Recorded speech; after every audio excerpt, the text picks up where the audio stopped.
नमस्कार समस्त जिज्ञासु ओडिया भाई भौणी मानक आम स्कूल पाठ कार्यक्रम को स्वागत करुछु। पूर्वर आम आलोचना कर सारी कोश झिल्ली गठन और तार कार्य संबंधी। वर्तमान आम आगु को आलोचना करवा कोश झिल्ली भितर जो कोशीय पदार्थ गुड़िक रही थाए जेमिति साइटोप्लाज्म एवं विभिन्न कोश अंगिका ता सहित आहुरी अनेक पदार्थ तांको विषय रे आलोचना करबा। तेबे कोशर आउ गोटे मुख्य अंश होची साइटोप्लाज्म। आउ साइटोप्लाज्म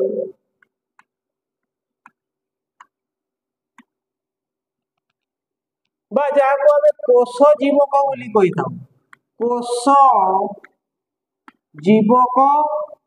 बा ताको आमे कोश रस बोली मध्य कहिथाउ। कोश रस এই কোষ রস বা কোষ জীবক বা সাইটোপ্লাজম সে সাইটোপ্লাজম হচ্ছে গোটে মুখ্য অংশ। সেথিরে কোন কোন থায়ে এই সাইটোপ্লাজম রে আমি মুখ্যতঃ পাইবা জল বা H2O যাকে আমি ওয়াটার বলি কও ওয়াটার তা সহিত प्रोटीन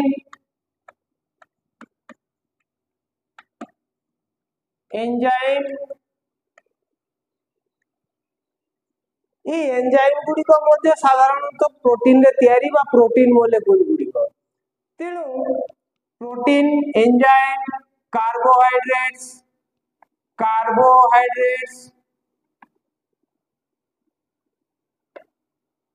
लिपिड ता सहित विभिन्न खनिज लवण धातु और खनिज लवण मिनरल्स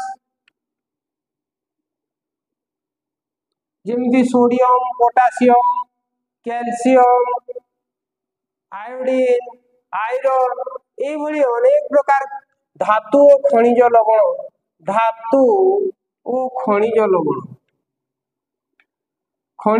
आम पाई था। ता सहित आहुरी अनेक पदार्थ थाए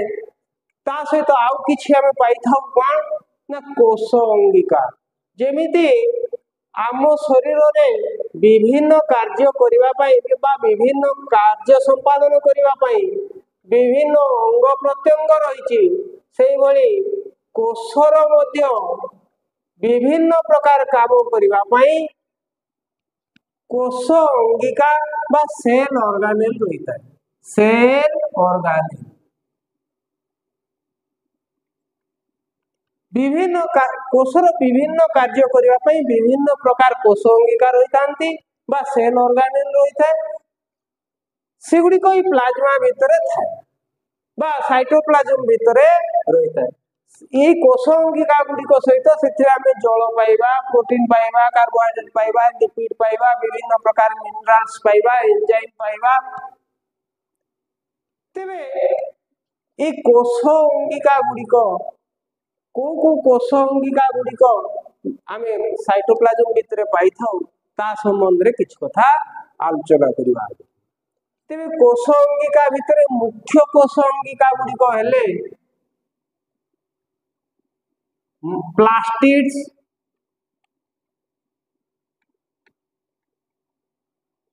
बा जाको हमें लवक बोली कहिता माइटोकॉन्ड्रिया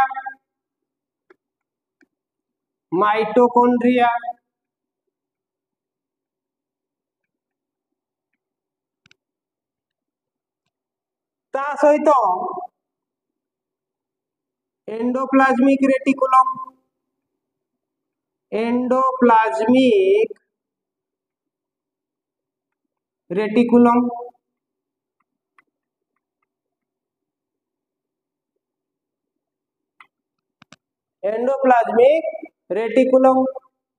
गोल्गी apparatus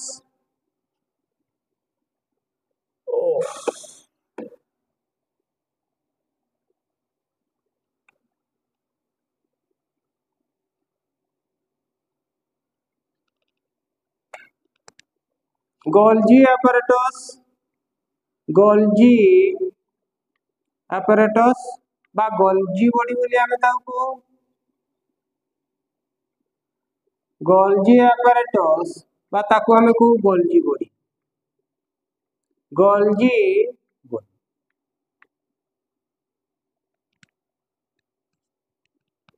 ता सहित आमे पाइबा राइबोसोम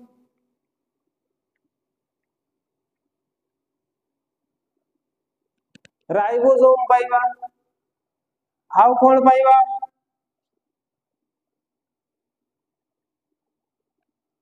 सेंट्रोसोम पाइबा सेंट्रोसोम पाइबा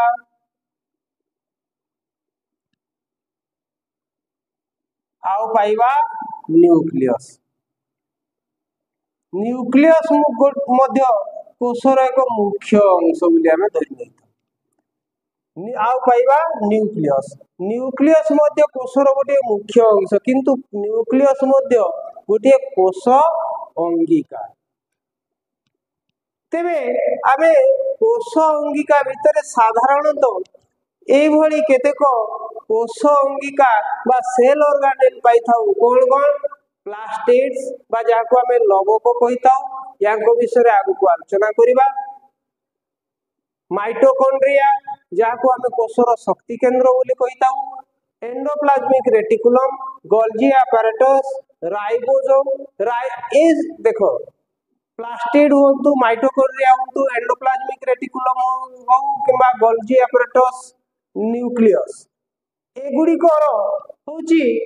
मेम्ब्रेन बाउंड स्ट्रक्चर बा झिल्ली आवृत आकृति एगुडी को ए मानकर ए plastid mitochondria endoplasmic reticulum Golgi apparatus एवं न्यूक्लियस एगुडी को होची मेम्ब्रेन बाउंड स्ट्रक्चर अर्थात यांकर मेम्ब्रेन अछि बा झिल्ली अछि एगुडी को झिल्ली द्वारा आवृत हे रही थांती किंतु ए राइबोसोम मेम्ब्रेन बाउंड स्ट्रक्चर नुहे बा यार कोसी झिल्ली न थाए मेम्ब्रेन न थाए ये गोटे साधारणतः रासायनिक अणु भाव रे रही थाए बा गोटे केमिकल पार्टिकल भाव रे रही थाए ये केवल केमिकल पार्टिकल भाव रे एठी अवस्थान करथाय कोष भितरे यार कोनोसी मेम्ब्रेन न थाए राइबोसोम रो बा ये मेम्ब्रेन बाउंड स्ट्रक्चर नुहे तेबे आमे एगुडी को विषय रे गोटे गोटे करी तो आलोचना करबा आमे प्रथम रे आलोचना करबा ई प्लास्टिड गुडी को संबंध प्लास्टिड गुडी को बा लवक मानन को संबंध रे आलोचना करबा ए लवक गुडी को बा प्लास्टिड गुडी को साधारणतः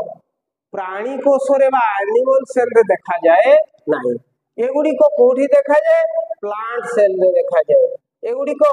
प्लांट सेल रे साधारणतः देखा जाई थाए ए लवक बा प्लास्टिक गुडी को हमें प्लास्टिड गुडी को हमें साधारणतः प्लांट सेल रे देखि परिबा एनिमल सेल बा प्राणी कोष रे हमें देखि परिबा नाही तेबे आसो हमें ए प्लास्टिड गुडी को संबंध रे आगु को आलोचना करिबा